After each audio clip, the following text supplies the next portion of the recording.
Every man scrolling through his phone at 2 a.m., drowning in self-pity, calling it loneliness, you're lying to yourself. Every man who blames his isolation on the world, on women, on society, you're a coward hiding behind comfortable excuses. Loneliness is not your disease, weakness is. And weakness is a choice. The modern world has sold you a poisonous lie, that you deserve connection without earning it, that companionship should fall into your lap while you sit passive, undeveloped, and soft, that your emptiness is someone else's responsibility to fill. Marcus Aurelius ruled an empire, commanded legions, and faced plagues that killed millions. Yet he wrote, "Very little is needed to make a happy life. It is all within yourself, in your way of thinking." He understood what you refuse to accept. Solitude is not suffering, it's preparation. It's the forge where real men are made. The man who cannot be alone with himself is not lonely. He's incomplete. He's running from the only person he truly needs to master, himself. And until he stops running, until he builds something worth respecting in the mirror, he will remain empty, no matter how many people surround him. Nature is brutal to the unprepared. Life devours the undisciplined. If you will not forge yourself into something strong, something valuable, something worth knowing, then you will remain unknown, and you will deserve it. The Stoics knew this truth 20 centuries ago. They didn't seek comfort, they sought strength. They didn't run from solitude, they used it as their greatest teacher. Step 1, master the inner fortress. Step 1, build your inner fortress. Epictetus was born a slave, literally owned by another man, yet he became one of history's greatest philosophers because he understood one unshakable truth. No one can touch what happens inside your mind unless you allow it. Your loneliness is not imposed on you by external circumstances. It's created by your internal weakness. You feel empty because you are empty. You have nothing inside worth keeping you company.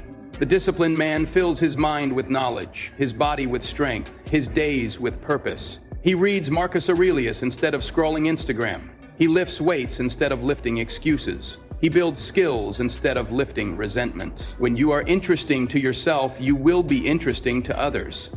When you respect yourself, others will respect you.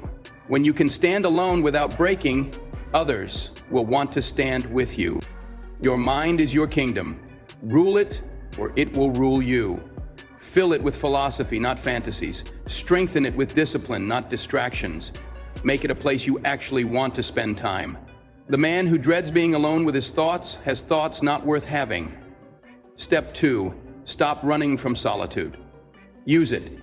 Every great man in history spent significant time alone. Jesus in the desert, Buddha under the Bodhi tree, Marcus Aurelius in his tent writing his meditations between battles. They didn't see isolation as punishment. They saw it as preparation. Your alone time is not time to waste on Netflix, video games, or mindless scrolling. It's time to become the man you were meant to be. It's your laboratory, your workshop, your training ground.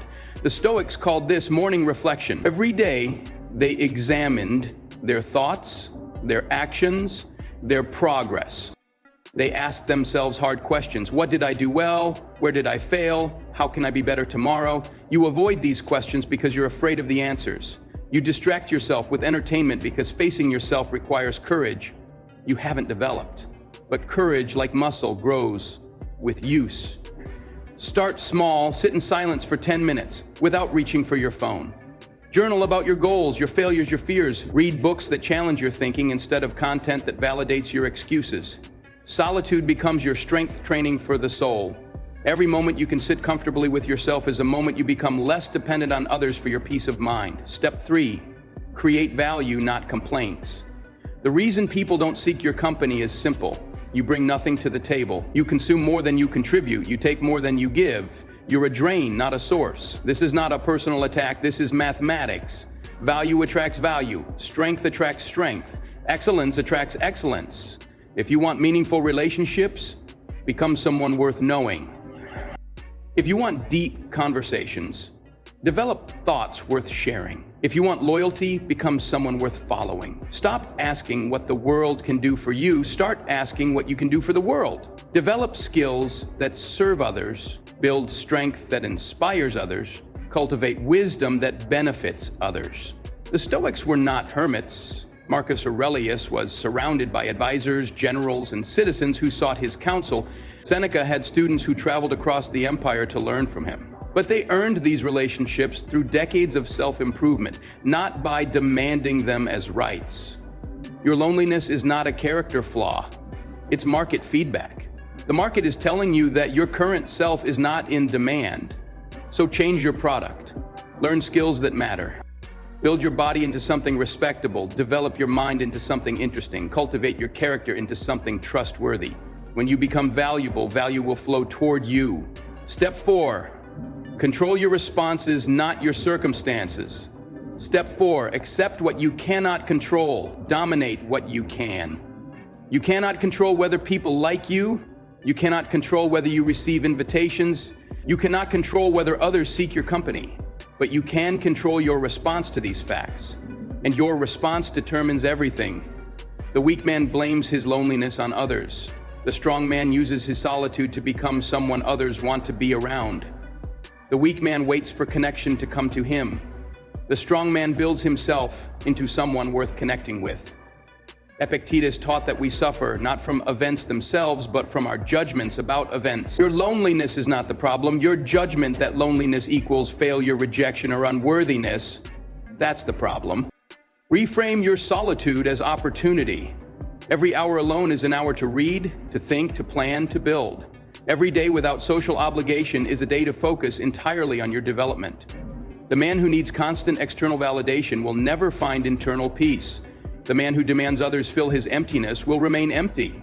But the man who uses his alone time to become complete within himself, he attracts others naturally, effortlessly, authentically. Describe. Step 5. Want less, achieve more. Your desperate need for connection comes from undisciplined desire. You want what you haven't earned. You crave what you don't deserve.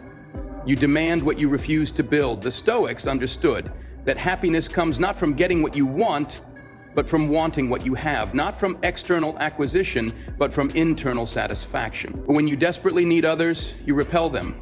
Desperation is weakness made visible. It's the scent of a man who hasn't learned to stand alone.